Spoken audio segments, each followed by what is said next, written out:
Hey everyone, so I want to go ahead and explain the annotated bibliography prompt. Before I go into the prompt itself, I want to talk about the title or the phrase annotated bibliography.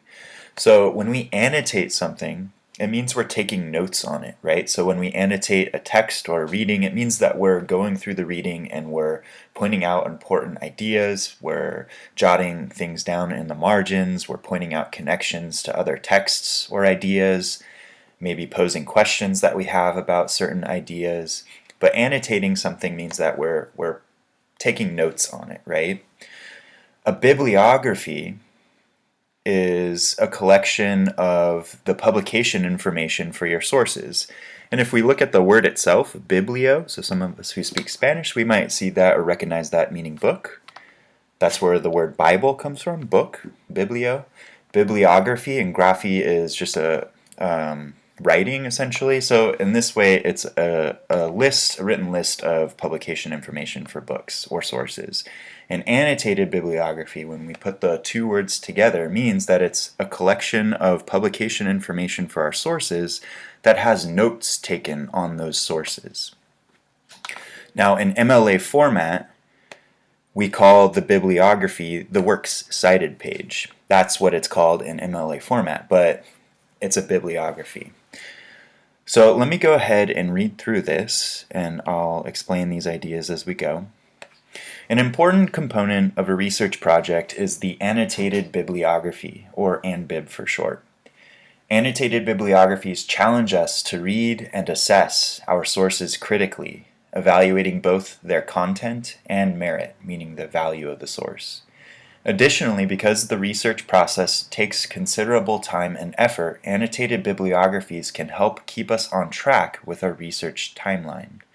Because this project is designed to help us gather sources for major essay project 2 reboot, the sources you include in your annotated bibliography should all center on a single topic or issue. So the annotated bibliography project is designed to help us do our research, or a good amount of the research, for major essay project 2 reboot. So they're connected in that way, okay? So let me go ahead and read through each of the components that each entry will have, and I'll explain what that means, and I'll show you guys some examples. So there are 4 components in each annotation for the sources. So the first component is the correct and complete bibliographic information for your source, formatted according to MLA guidelines, just as it would look on a regular works cited page. So just as you would do on any works cited page for any project in MLA format, you're going to have the publication information formatted according to MLA guidelines. So that's exactly the same. What's different are these other 3 components. So after we have the complete bibliographic information, we're going to have a paragraph that provides a brief but detailed summary of the source. So that's approximately 5 to 7 sentences. So a summary of the source wherein the writer details what the source contains, explains what its argument and supporting points are, or offers a description of the source if it does not have an explicit argument. For example, if it's a research report or a piece of research data, it may not have an explicit argument. But in most cases, the sources you find probably will have some kind of argument or focus, a point that the writer is trying to get across. So in your summary, you're going to identify what that main point is and point out how the writer or writers support that main point.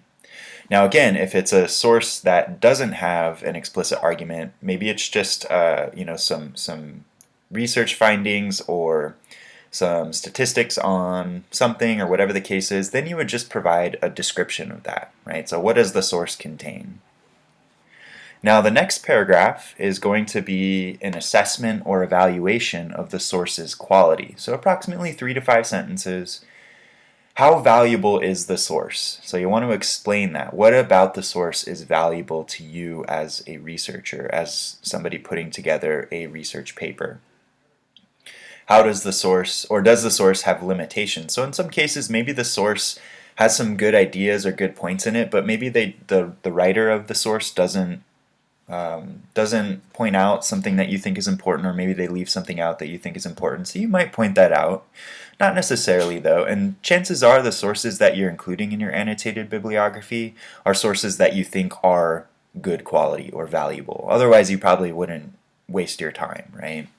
So in this case you're just pointing out what the writer of the source does well, or what points they bring up that you think have the most value for you as a researcher, as a writer of this research project. The next item is a brief but detailed explanation of how the source will fit into your research project. So approximately 2 to 3 sentences. How will it relate to your other sources? How do you plan to use it in your project, or what might it add to your exploration?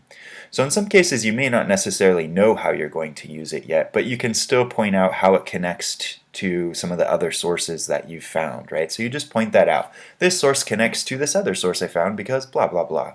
Or you might actually know how you plan to use it. I plan to use this source in order to talk about X, Y, or Z. Or I plan to add on to this source by talking about A, B, C, or whatever the case is. You're just indicating how you plan to use the source. So those are the 4 components in a single annotated bibliography entry. And I'll show you guys again what an entry looks like. Now for the annotated bibliography, like I said, it's split into 2 parts just to break the work apart so that we're not saving it all to the last minute. We're spreading the work out so we're keeping on track with our research. So between the 2, we should have annotations for 5 sources in total. Now of those 5 sources, 3 of them should come from the online library databases that we learned about. Each annotation should be at least 250 words, so that's a minimum at least in length, and MLA guidelines apply, so you're still going to format it in MLA guidelines. The only thing that you don't need to do that MLA stipulates is double space it, and the reason for that, it just saves space, and honestly I think it looks better, and I'll show you how it looks when it's single spaced in this case. So that's the only thing that you don't need to do that MLA dictates. All the other stuff though, all the other guidelines that we're used to in MLA format still apply. Now between the 2 installments of this project, let me just show you the breakdown of the sources.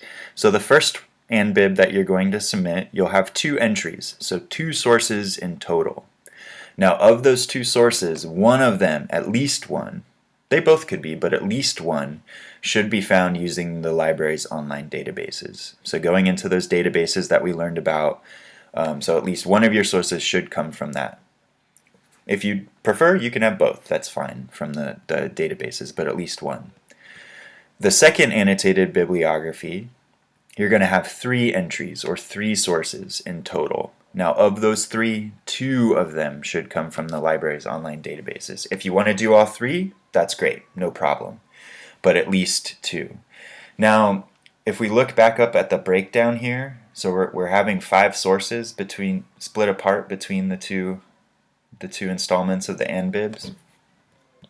Recall that we need to have 8 sources in total for Major Essay Project to reboot, and 5 of those sources need to come from the online databases, right?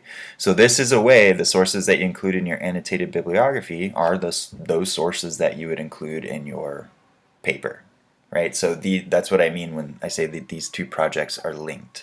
So the research you're doing for your annotated bibliography is the research you're doing for Major Essay Project to reboot. I'm having a lot of fun saying that, in case you guys can't tell. So it's designed to help you with that research. Now I've included a link to a really brief reading that explains what an annotated bibliography is, and it's from a book called Everyone's an Author, and you might see that's very similar to our textbook, Everything's an Argument. It's because it's written by Andrea Lunsford, so kind of a similar idea but a different focus. But there's a link here for a reading that you can check out. So let me just show you real briefly. So just scroll past the project proposal part and just go to annotated bibliography. And so you just read this section here, and then they've included a student example of an annotated bibliography entry. I'm going to show you some other examples, so I won't focus on that right now. Now I have created an annotated bibliography entry for your reference, so I'm going to go ahead and show you that in a moment, but let me just highlight the due dates. So our first AnBib installment, AnBib number 1, is due Sunday, April 19th, and again that will have at least 2 sources on it, or 2 sources, and that's due via Turnitin by midnight. And then AnBib 2 is due Sunday the 26th, and that will have 3 sources, also due through Turnitin by midnight. I'm going to go ahead and stop this video, and then I will start up another video where I go through the example here.